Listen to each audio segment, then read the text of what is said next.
Hey, this is Pastor Dave with your Monday Mojo. Hope you had a great weekend. I know I did. It's good to see you.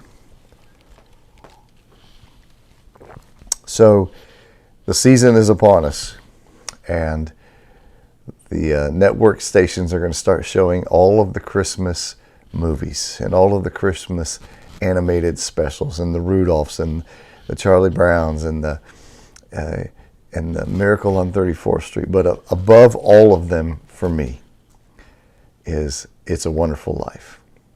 George Bailey. You sit around here and just spin your webs and those petals, right? And it's a great story. It's a story about a man who had huge plans for himself. And he had all the talent and all the skills to make those plans come true, right? But his story, it takes a strange turn, right? And he ends up staying in little Bedford Falls. Instead of traveling the world, he ends up staying there to do what? To take care of other people, to become a servant. And you look at it, and some people would say it's kind of corny, and some people would say that's not where real life is, but I think it might be. I think the idea of becoming a servant to others so that other people's lives would be as good as they can possibly be is perhaps one of the highest, loftiest goals that any of us could ever strive for. I mean, my favorite passage in all of Scripture says that he made himself nothing, emptying himself of his titles and everything else, and became a servant to us.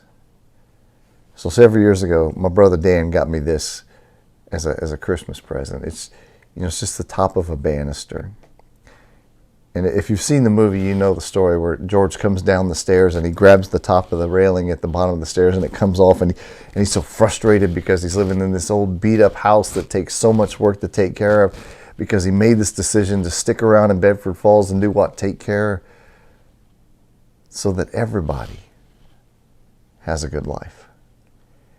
And you know the end of the story, and he's there with his daughter, and people have brought in money to save his company and to save his skin, and the bell rings, and she says, "Look, Daddy, teacher says every time the bell rings, an angel gets his wings." And he says, "That's right, honey." And he's thinking of his friend Clarence, who left him this book by Mark Twain, right? And he opens it up, and there's an inscription inside, and it says, "No man is a failure who has friends." And that's just a bit of a quote from Robert Louis Stevenson. The rest of the quote goes like this: "So long as we love, we serve. So long as we are loved by others, I would almost say that we are indispensable. And no man is useless while he has a friend."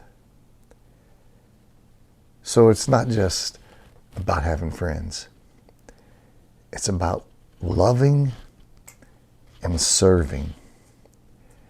And that's why It's a Wonderful Life is my favorite Christmas story. Because the story of God becoming one of us is a story about God loving us and serving us. The story of George Bailey is a story about a man who gave it up to serve others.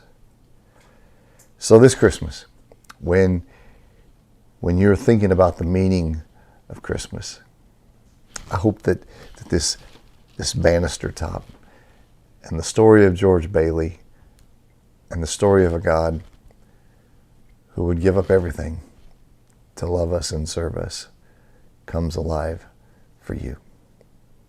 Anyway, that's my Monday Mojo, brought to you by Dave and Dan Buckner. Have a good one.